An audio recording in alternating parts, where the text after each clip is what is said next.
Bismillahirrahmanirrahim.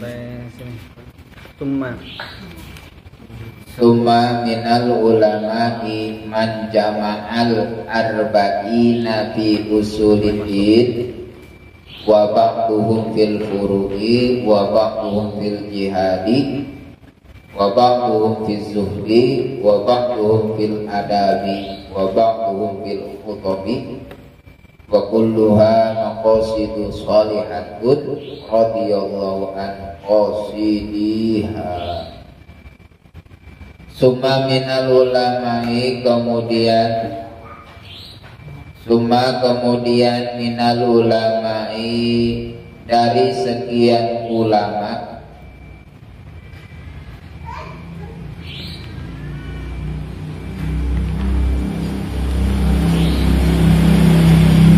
yang menghimpun atau yang mengumpulkan 40 hadis. Kemudian dari sekian ulama yang mengumpulkan 40 hadis fi usuliddin dalam dasar-dasar agama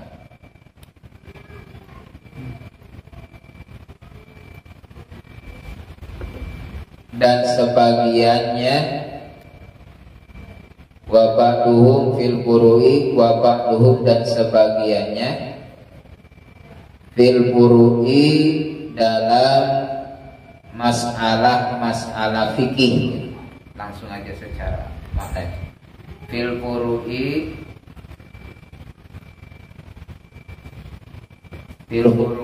dalam masalah fikih. Wa ba'duhum dan sebagian fil jihadi dalam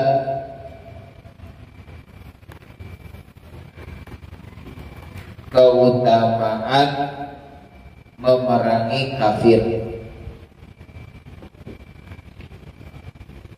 Jihad itu memerangi kafir secara memang galibnya. Fil jihadi dalam utama memerangi kafir. Wa ba'duhum fi zuhdi dan sebagiannya fi zuhdi dalam keutamaan zuhud. Zuhdi dalam keutamaan zuhud. Wa ba'duhum dan sebagiannya fil adabi dalam tata krama. Fil adabi dalam tata krama. Wa ba'duhum fil khutabi dan sebagiannya fil khutabi dalam beberapa nasihat.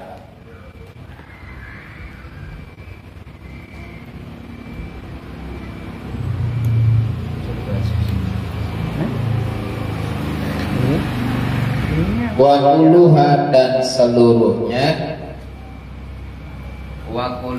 dan seluruhnya maqasidus shalihatun itu tujuan yang bagus.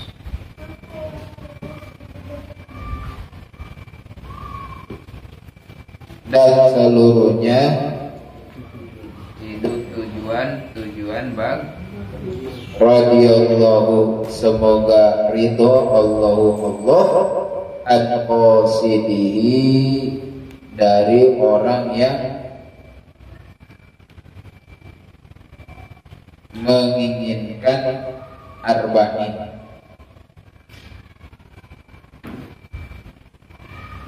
Yang menuju kan ingin, yang menginginkan arba'in.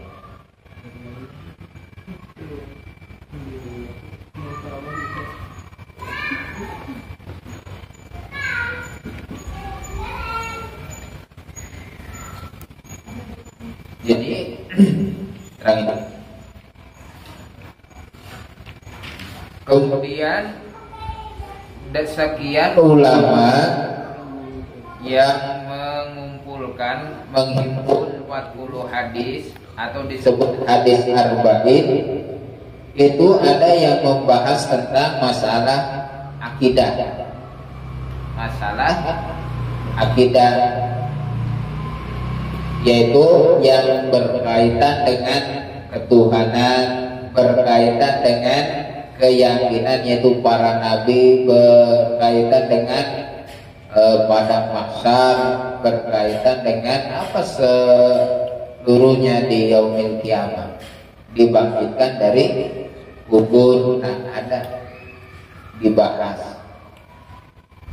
Ada juga yang sebagian masalah furu'iyah, masalah fikih ada di dalam kitab hadis arba'in. Ada yang mengumpulkan yang ngebahas masalah akidah, ada yang mengumpulkan masalah fikih. Ada juga sebagian lain yang membahas tentang masalah jihad. Itu kan? Jihad. Ada juga sebagian yang membahas tentang zuhud. Zuhud artinya zuhud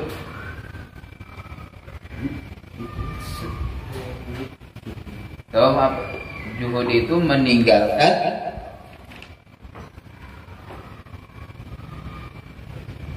haliah dunia yang melebihi dari kebutuhan. Itu zuhud.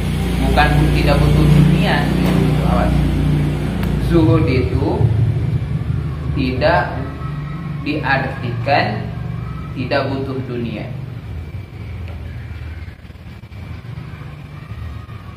Karena yang namanya orang ya di dunia ini pasti berkaitannya dengan masalah haliah dunia. Namun di masalah diadakan zuhud itu untuk menyadarkan manusia mengambil masalah dunia itu sekebutuhan. Itu namanya zuhud.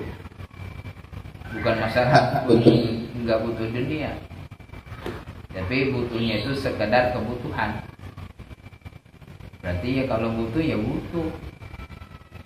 Kebutuhan buat apa? Buat ibadah, buat napakah, buat sedekah, itu kan. Itu kebutuhan. Karena memang ada dulu di zaman Sayyidina Umar radhiyallahu anhu, ada seorang wali itu ya mau berbincang dengan Sayyidina Umar, istilahnya menjelek-jelekan dunia. Ya memang sejatinya dunia itu ya demikian halnya.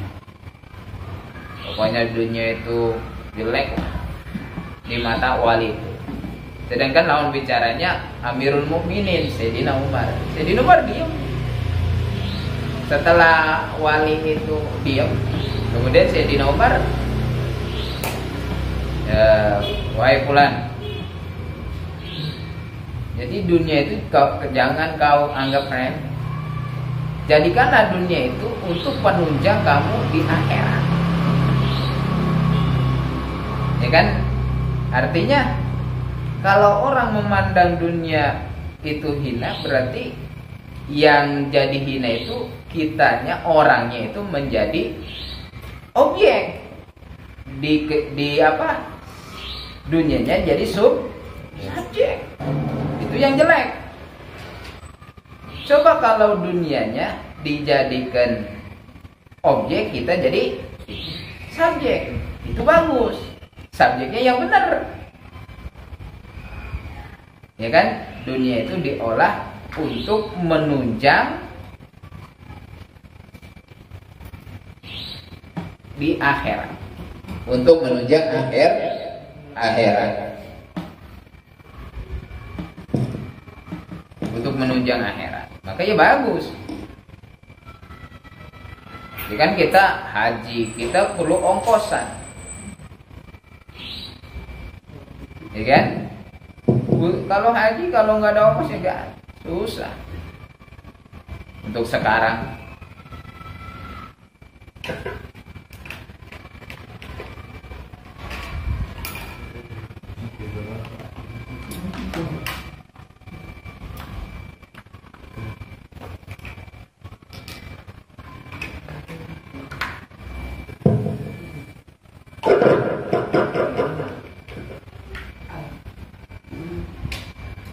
Belum.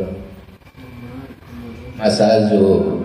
Jadi di hadis arba'in ini ada yang menerangkan masalah zuhud.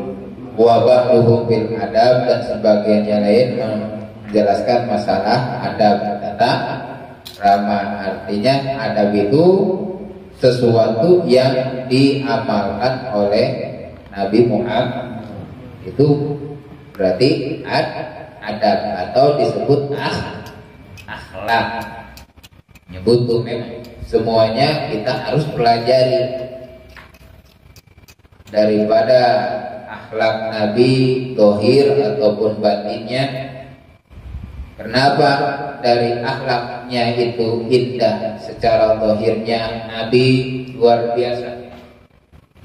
Itu kan akhlak secara dohir, badannya pun wangi. Sampai sahabat itu ya tahu kalau Nabi ada itu, pernah lewat di sini, tahu kenapa? Ya harumnya itu masih ada.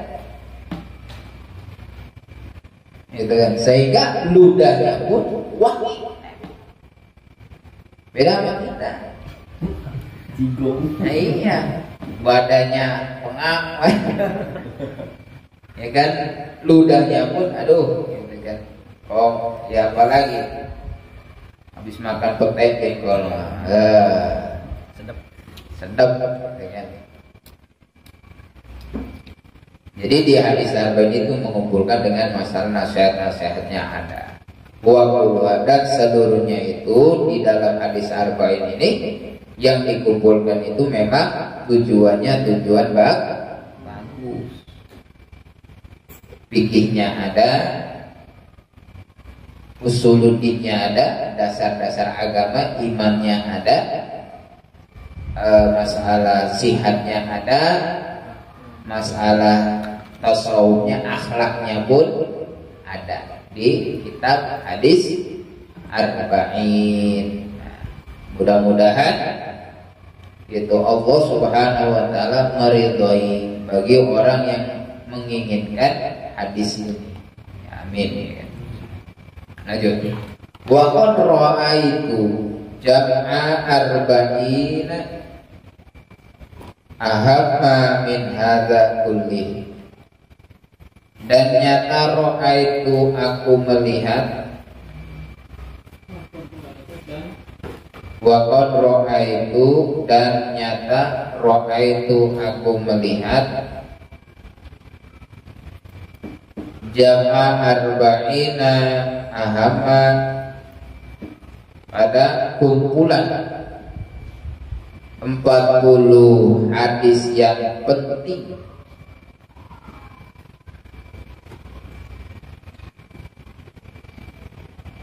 min hada, dari ini, kitab ini, min hada, dari kitab ini, kullihi, seluruhnya.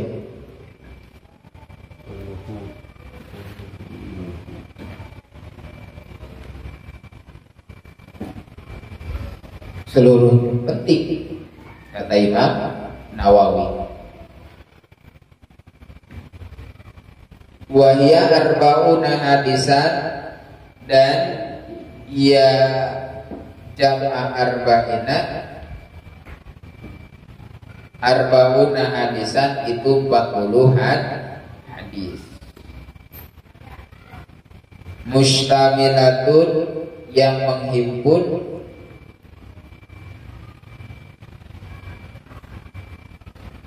ala jami'i dalika, atas seluruh yang telah disebutkan tadi. ala jami'i dzalika, atas seluruh yang telah disebutkan tadi. Mana tadi itu masalah usuluddin, furu'iyah, masalah fikih, masalah jih, dan seterusnya. Wa kullu hadisin, dan setiap-tiap hadis, minha dari arba'in,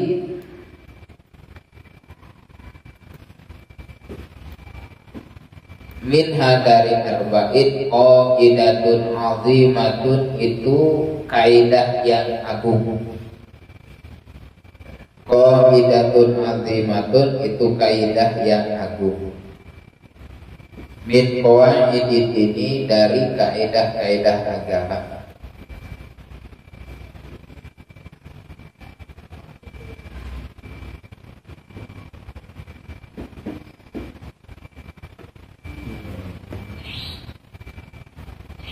Qad wasofa, nyata wasofa mensifati, pada hadis, pada seluruh hadis itu, 10 hadis. Qad wasofa, nyata wasofa mensifati, 10 hadis, ulama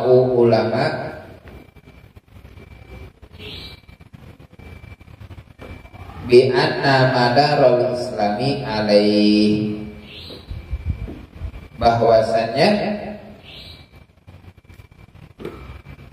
pusat Islam, pusat ajaran Islam, atau sumber, madar itu sumber, boleh dikatakan bi anna madarul Islam, pusat sumber ajaran Islam, alaihi, atas 10 hadis.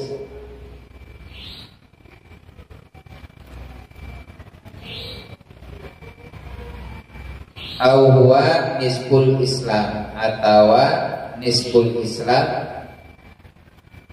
sebagian atau separuh, bukan sebagian, nisful Islam, separuh ajaran Islam.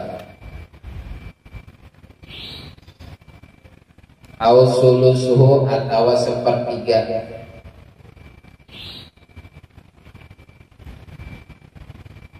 Au nahwu dzalika, atau semacam demikian.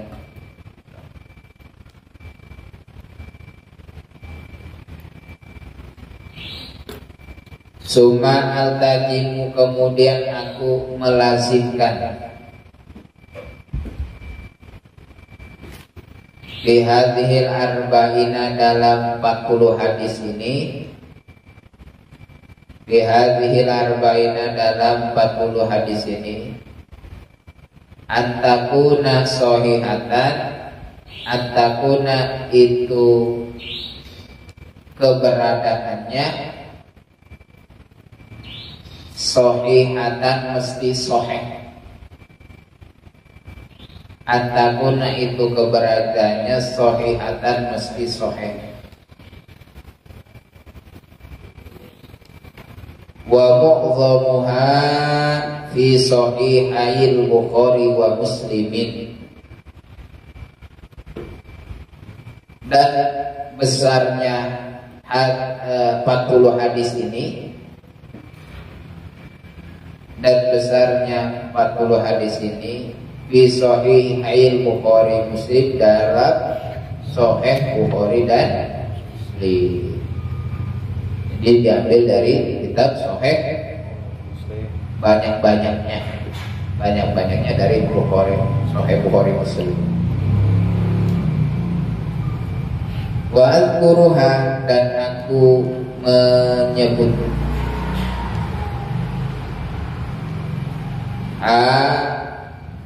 pada 40 hadis, mahdzubatan asanidi, dibuang sanad-sanad, mahdzubatan asanidi, dibuang sanad-sanad, liyasbula, supaya gampang, liyasbula, supaya gampang atau mudah, hifduha, menghafalnya,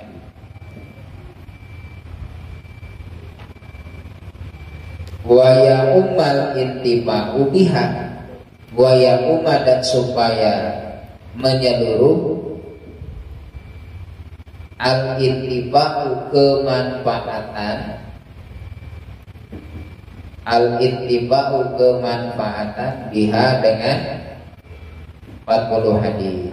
Insyaallah ta'ala, jika Allah berkehendak. Insya jika berkehendak Allah Ta'ala. Suma utbi'uha, kemudian aku ikuti pada 40 hadis dibabin dengan satu bab bidobti khofiyi al-fadhiha, dalam mengatur samarnya 40 hadis. Sama, ada yang sama 8, jadi asik itu. Di dalam kitab hadis Arba'in Nawawi ini, kata Imam Nawawi mukadimahnya, beliau itu mengungkapkan bahwasanya 40 hadis ini dicantumkannya seluruhnya itu diambil dari hadis sahih. Dari hadis-hadis sahih, pengambilannya yaitu dari kitab Sahih Bukhari Muslim. Kitab Sahih Bukhari Muslim.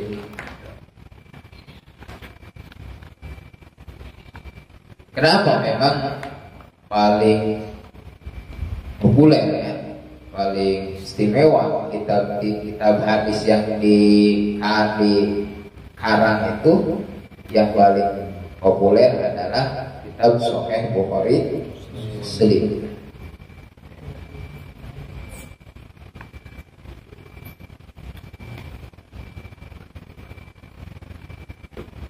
Bahkan di kitab hadis Arba'in ini Imam Nawawi itu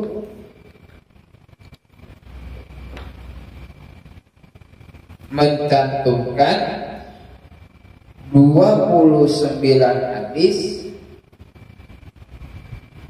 itu kan, 29 hadis, dan ittifaq 12 hadis. Jadi ada Bukhari saja, ada Muslim saja, itu 29 hadis, yang ittifaq Bukhari Muslim 12. 41 lebih ya. Ya enggak apa-apa, bonus satunya gitu. Jadi 40 hadis, tapi dicantumkannya 40 diperinci, ya kan, ada Sahih Muslim, ada hadis riwayat Bukhari, itu jumlahnya 29. Yang ittifaqnya Bukhari Muslimnya itu ada 12 hadis. Yang mana 9? Nah, kalau di hadis ini dicantumkan Imam Bukhari, Sahih Bukhari 4 hadis, Sahih Muslim yaitu 13 hadis. Banyak. Dan selainnya ada 13. 5 diantaranya hadis riwayat Imam Tirmidzi, yang satu Ibnu Majah, yang satu ada yang riwayat Baihaqi, yang satunya ada riwayat Imam Daruqutni. 5 Imam hadis semua. Ada yang satu hadis itu riwayat Imam Tirmidzi dan Imam Nasa'i. Dan ada satu lagi yaitu Imam Tirmidzi dan Imam Abi Dawud. Ada juga hadis itu riwayatnya Ibnu Majah dan Imam Baihaqi. Ada juga hadis itu yang meriwayatkan Imam Ibnu Majah dan Imam Daruqutni. Nah, itu semuanya dicantum rawi-rawi hadisnya di dalam hadis Arba'in ini. Bahkan kata Imam Nawawi, aku menyebutkan itu kan, di hadis-hadis ini dibuang sanad-sanad hadisnya. Jadi memang Imam Nawawi punya sanad hadisnya dari Rasulullah terus sampai ke Imam Nawawi, tapi dibuang sanadnya. Dibuang sanadnya supaya apa? Supaya gampang hafalnya. Dihafalinya gampang, kan rumit. Maka memang Imam Bukhari, Imam Muslim, Imam Bukhari itu diuji oleh ulama hadis. Dulu terkenal katanya Imam Bukhari itu jago hadis, hafal hadis berikut sanad-sanadnya, ya diuji oleh sekian ulama ahli hadis. Jadi diacak matan hadis dan rawi-rawinya diacak. Kemudian Imam Bukhari menyusunnya, ya kan? Dari sekian ini hadisnya ini rawinya ini hadis sahih, ini hadis ini hadis hasan, terus sampai disebutkan semua oleh Imam Bukhari. Makanya diakui seluruh dunia Imam Bukhari. Tapi Imam Bukhari itu bukan orang asli Arab, bukan asli Arab. Kalau sekarang digolongkan apa? Uzbekistan. Dulunya Uni Soviet Rusia. Jadi bukan asli Arab tapi jago hadis. Imam Ghazali bukan asli Arab. Imam Ghazali itu Tus itu ya daerah-daerah, bukan asli Arab. Bahkan ya ulama-ulama Indonesia juga banyak yang alim, yang bisa mengaji, artinya alim, banyak ilmunya, sampai diakui oleh ulama Hijaz, ulama Arab. Siapa? Ya pelopor salah satunya apa? Syekh Nawawi Tanara. Syekh Nawawi Tanara. Bahkan dikatakan beliau itu adalah sultan, rajanya ulama Hijaz. Mekah Madinah itu dirajai oleh Syekh Nawawi Tanara. Bukan orang Arab, tapi dalam berbahasa Arab itu fasih. Salah satunya apa? Syekh Khotib Minangkabau. Syekh Khotib Minangkabau, orang Minang, Padang. Tapi beliau memang mukim di Mekah sampai nikah dengan orang Arab.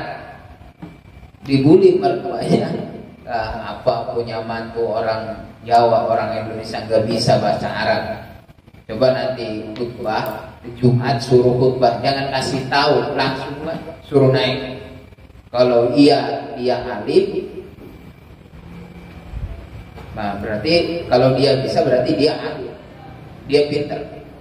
Pas Jumat dia disuruh naik khutbah.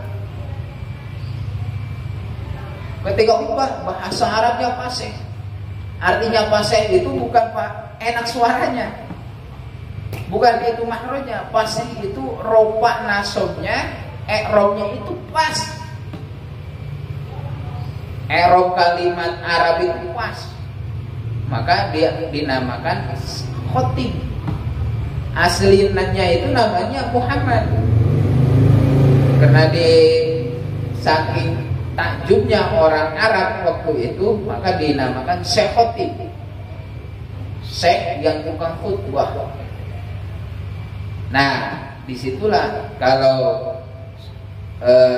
Syekh Hadratus Syekh Hasyim Asy'ari ngajinya ke Syekh Nawawi. Kalau Kiai Haji Ahmad Dahlan yang pendiri Muhammad itu ngajinya ke Syekh Khotib Minangkabau. Sama-sama dulu. Di Indonesia sama, muridnya Syekh Soleh Darat Semarang. Mbah Soleh Darat Semarang. Bu Yeti muridnya punya murid Hasyim Asy'ari, Mbah Hasyim dan Kiai Haji Ahmad Dahlan. Dan berhubung ketika di Mekahnya beliau Syekh Haji Ahmad Dahlan mulazamahnya ke Syekh Khotib, kalau Syekh Nawawi ke Syekh Nawawi. ke Kiai Haji Ahmad Dahlan ngikutnya ke Syekh apa masalah pergerakan. Makanya ketika di Indonesia terus ada pergerakan, ya kan, mengadakan sekolah tuh. Makanya emang dulunya gitu. Aslinya satu perguruan Muhammadiyah sama NU sekarang istilahnya itu satu guru di Indonesia nya, muridnya Mbah Soleh. Maka ya memang di Indonesia itu Muhammadiyah NU itu organisasi terbesar di Indonesia, organisasi. Karena ya emang gitu. Dua tokohnya ini dulunya banyaknya Muhammad itu ke pergerakan. Jadi masalah ilmu nggak dibukakan sedikit. Kalau hadrat itu masalah ilmu, makanya mengadakan pondok-pondok pesantren. Itu. Kalau di sini ya pondok-pondok pesantren kecil, ngajinya seminggu 2 kali. Selainnya ya kerja masing-masing cari duit gitu kan, yang punya anak bini, anak istri gitu. Tamunya udah tua dah. Iya, alhamdulillah, nggak apa-apa. Makanya ada ashab Hanafi itu namanya Imam Yusuf ya. Baru awal pesantren belajar 40 tahun usianya. Baru mungkin ngaji alif-alifan kalau sekarang gitu kan, abatasa kalau zaman sekarang. Pesantrennya dari usia 40 tahun sampai usia 80 tahun. Pesantren 40 tahun sampai 80 tahun jadi ulama. Mungkin 40 tahun usianya jadi 120. Panjang umur.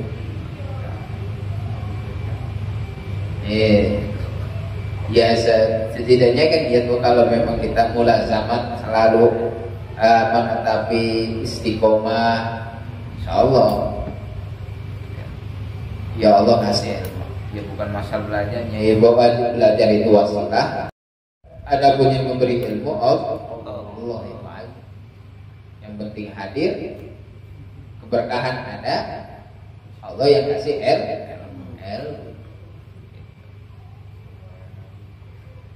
Ya memang ilmu itu harus dipelajari. Al ilmu bita'allum. Ilmu itu harus dipelajari. Apa aja? Baik gampang itu sanadnya dibuang dalam hadis ini, dan mudah-mudahan kemanfaatnya itu untuk umum. Insya Allah. Wa yanbaghi likulli raghibin fil akhirati wallahu a'lam bissawab. Allahumma shalli ala sayyidina Muhammadin fil awwalin wal akhirin. Shalli wa sallim wa barik wa radhiyallahu ta'ala an sayyidina ashabi rasulillah ajma'in. Amin. Alhamdulillahi rabbil alamin. Hamdan syakirin hamdan naimin hamdan yuafi ni'amahu yukafi mazidan.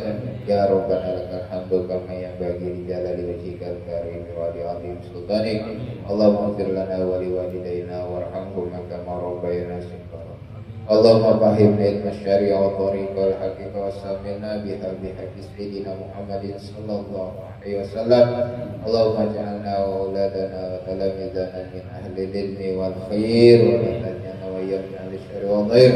Rabbana atina fid dunya hasanah wa fil akhirati hasanah wa qina adzabannar. Sallallahu ala sayyidina Muhammadin wa ala alihi wasallam. Alhamdulillahi rabbil alamin. Assalamualaikum warahmatullahi wabarakatuh.